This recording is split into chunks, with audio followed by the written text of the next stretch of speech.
L'histoire des hôpitaux. Bonjour Hamida Chaouki. Bonjour Frédéric. Nous en étions restés à la fin de l'Antiquité avec deux grandes figures, Hippocrate et Galien. Et cette fin de l'Antiquité est marquée par la division et la chute de l'Empire romain en Occident.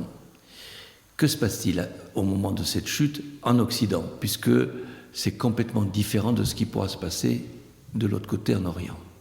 Moment charnière dans l'histoire des grands empires que cette chute de l'Empire romain d'Occident que l'on peut dater de 476. D'ailleurs, de façon anecdotique, Romulus Augustule, qui était le dernier empereur d'Occident. Mais globalement, il faut penser que déjà, dès le IVe siècle, préfigurait une division de l'Empire d'Orient et d'Occident. Et je me réfère à Constantin, qui, en 313, à la bataille du pont Vilmius, décide de se convertir si il gagne cette bataille, ce qu'il fait. Et donc on a un premier empereur, début du IVe, qui épouse le christianisme, se convertit. La conversion au christianisme comme religion d'État n'intervient qu'à la fin du IVe siècle. C'est Théodose, et je dois rapporter aussi que c'était une conversion pour, entre guillemets, gagner une bataille, puisque lui aussi se convertit après la bataille de Rivière-Froide, qui se situe en actuelle Slovénie. C'est des batailles contre les barbares ou entre Non, ce sont des... Alors, c'était une bataille contre barbares, effectivement, et c'était le païen Arbogast, qui était à la tête de troupes dissidentes romaines, mais conduites par Arbogast, qui était d'origine germanique néanmoins, et païen. Donc dès 394, la religion chrétienne devient une religion d'État. Et tout au long du 5e siècle, la religion chrétienne reste une religion d'État, avec une parenthèse sous Julien l'Apostat. Et durant cette parenthèse où Julien l'Apostat, dit l'Apostat, a été rétabli le paganisme, les dieux païens, dont Esculape, les temples de nouveau sont célébrés et les pèlerins reviennent dans les temples. Ce qui fait que quand c'est Jovien qui rétablit le christianisme pratiquement à la fin du 5e siècle, il est évident que la médecine religieuse grecque, mais aussi les médecins grecs, sont un petit peu mis sous l'été noir. On comprend bien qu'il y a deux évolutions majeures. Il y a d'une part les royaumes germaniques qui arrivent et qui ont une toute autre culture, y compris en médecine, et il y a le christianisme qui implique aussi une autre culture vis-à-vis de la compréhension de la médecine. Et donc 313, Constantin va fonder la ville de Constantinople, qui, elle, va devenir la capitale de l'Empire romain d'Orient et ensuite de l'Empire byzantin. Et du fait de la chute de l'Empire romain d'Occident, les troupes entre guillemets germaniques et barbares confluent vers l'Europe occidentale. Les Francs, qui eux vont se convertir aussi, Clovis, à l'occasion d'une bataille qu'il gagne au christianisme, mais aussi les Visigoths, les Goths, les Ostrogoths, les Vandales, les Visigoths qui vont s'installer sur la péninsule hispanique, les Vandales qui vont traverser la péninsule hispanique, un moment restés en Vandalousie, qui va devenir l'Andalousie, traverser l'Afrique du Nord, s'installer en Tunisie, ensuite de nouveau traverser la Méditerranée sous la guidance de Jean Zéric, le roi vandale, pour aller piller Rome. Et déjà, il y a une forme de fracture au niveau christologique, donc des querelles christologiques qui vont émailler l'ensemble de l'Empire d'Orient et d'Occident. Bien sûr, du côté occident qui est complètement fracturé, des querelles christologiques à type d'arianisme. Les Visigoths vont être sensibles à l'arianisme. C'est en quelque sorte, ces querelles ont pour thématique la nature humaine ou divine du Christ. Elles ont pour thématique la Trinité, à savoir le Saint-Esprit, le Père, le Fils. Quelle est Et donc, ça va aussi retentir, si vous voulez, sur la pensée médicale et l'exclusion progressive du soin du corps pour s'attacher aux soins de l'âme et de l'esprit. Donc, dans ces conditions, que reste-t-il du début d'approche rationnelle d'Hippocrate? Que reste-t-il de la pharmacopée de Galien dans ces pays qui sont les successeurs de l'Empire d'Occident? Et progressivement, au niveau de l'Empire plutôt d'Orient, la rationalité va progressivement s'expatrier. Donc l'héritage, il est du côté de l'Empire d'Orient. D'Orient, et même au niveau de l'Empire d'Orient, va progressivement s'expatrier vers les confins de l'Empire byzantin, vers les territoires de la Perse actuelle, de l'Iran actuel, de la Perse. Mais je reviens sur l'Occident. Est-ce qu'on peut dire que là commence une sorte de mise sous les ténoirs qui ne ressortira qu'à la Renaissance? Très probablement, on peut le confirmer. Les premiers pères grecs de l'Église restent attachés à la médecine. Mais les écoles progressivement, toutes les écoles, dont celle de médecine, dont celle d'Athènes, vont être fermées. Et il n'y aura plus que l'école d'Alexandrie qui restera ouverte. En Orient. Et de l'autre côté, du côté occident, effectivement, on peut dire que la médecine est mise sous l'été noir pour de très nombreux siècles.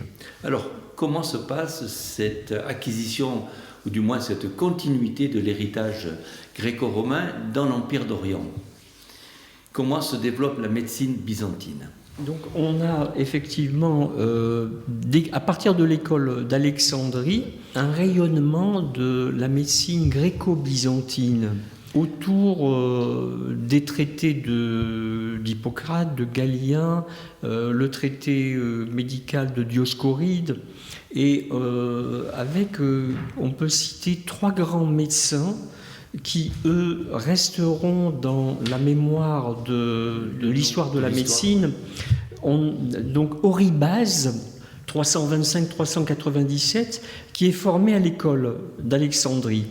Je vais citer la collection médicale.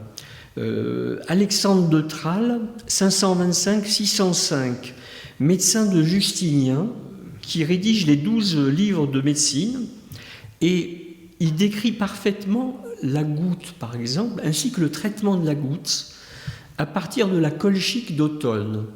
C'est formidable. On est encore dans l'observation clinique et les médicaments qui sont des médicaments rationnels. Rationnels, il décrit le soulagement est tel qu'ils peuvent marcher.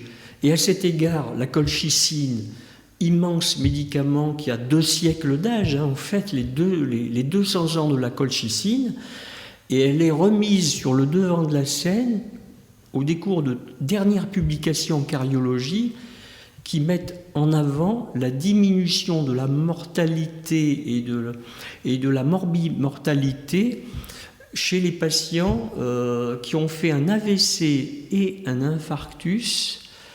Et donc, il est probable qu'à côté du cardégique, par exemple, on retrouve de la colchicine 0,5 mg par jour, donc à faible dose, pour le traitement des patients. Vous voyez, donc les Byzantins avaient de la chance d'avoir la colchicine qui avait été mise à l'honneur. Entre autres médicaments d'origine effectivement phytothérapeutique, on a des produits que l'on retrouve encore dans notre pharmacopée. Paul Dégine, 625-695, on cite l'épitomée de médecine en 7 livres, et il décrit certains actes de chirurgie. Ces livres ensuite sont traduits en arabe. Pourquoi ? Parce que Alexandrie tombe sous la poussée des cavaliers arabes qui commencent leur expansion à partir de 632. Et donc, c'est un moment charnière aussi, ce 7e siècle, où une partie de l'empire byzantin, effectivement, va être ensuite soumis à la domination arabo-musulmane. Donc, avant d'en arriver à l'influence arabe, donc on voit bien, vous nous l'avez très très bien démontré, à quel point la médecine byzantine a continué et a enrichi la médecine gréco-romaine, mais aussi bien du côté de l'Empire d'Occident que d'Orient, il y a un bouleversement majeur qui est l'arrivée du christianisme. Et donc, dans ce domaine-là, en quoi le christianisme a changé la conception de la médecine, la conception du corps et des traitements? Eh bien, il faut se référer, bien entendu, à l'Évangile selon saint Matthieu, que j'assimilerai, ce texte que je trouve très chargé d'émotions, que j'assimilerai à notre serment d'Hippocrate aussi. J'avais faim et vous m'avez donné à manger. J'avais soif et vous m'avez donné à boire. J'étais étranger et vous m'avez accueilli. J'étais nu et vous m'avez habillé. J'étais malade et vous m'avez visité. J'étais en prison et vous êtes venu à moi. Et c'est vrai que ce texte qui est chargé d'émotions, en tant que médecin, nous fait vibrer. Et je crois qu'on est là ensemble à cette écoute. Et l'Empire, sous l'Empire romain, la charité était en fait ne participait pas de la morale générale. Et à ce moment, on pouvait parler durant ces siècles d'évergétisme. Et donc les grands évergètes, l'évergétisme, qui était dans la définition, qui était le don ou l'accompagnement au don de pain, de farine, de jeux, panem et circenses, le pain et les jeux, sous une forme de clientélisme. Donc les grands notables, les généraux romains, l'empereur, participaient de leur cassette personnelle. Oui, mais c'était une façon de montrer leur pouvoir et d'asseoir leur pouvoir. Et en même temps, à certains écarts, d'éviter d'accompagner une forme de paix sociale par rapport à la cherté des grains. Et on le retrouve dans les caisses de compensation de certains pays pour financer l'achat de farine et à certains égards aussi, en ce moment, sur l'accompagnement quant à la cherté de l'énergie, les chèques énergie, voilà. Donc il y a une forme d'évergétisme de l'Empire romain, déjà sous la République romaine, et cet évergétisme qu'a bien décrit Paul Veyne dans ses traités sur l'Empire romain, ont été progressivement supplantés par la charité chrétienne. Et ce qui fait que ça ouvre bien sûr le débat sur la construction des hôpitaux, des hospices pour accueillir les pauvres, les malades, les orphelins.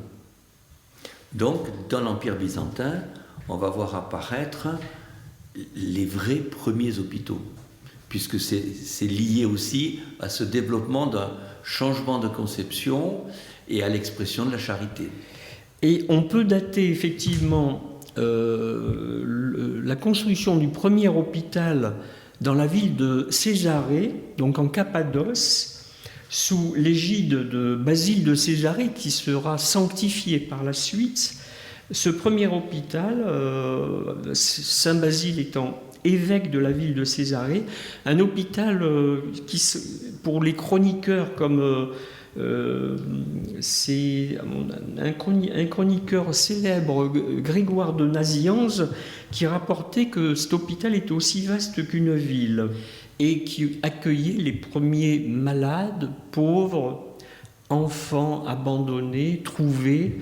Et on va progressivement voir la construction de ces hôpitaux, accompagnés par la charité, les dons des nobles, des notables, de l'empereur sur l'ensemble du territoire de l'Empire byzantin.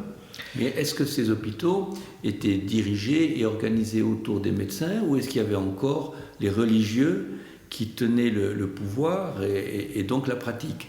Alors, il est probable que dans un premier temps, il y avait un accompagnement médical et progressivement, s'est désagrégé, cet accompagnement, et l'hôpital est un hôpital caritas, de charité, et progressivement la médecine va quitter l'espace de l'hôpital. On le retrouvera dans l'empire arabo-musulman. L'hôpital tel qu'on le connaît, avec une structure médicale proprement dite. Il n'y avait pas encore les médecins donc à la tête de ces hôpitaux byzantins? Absolument pas, non.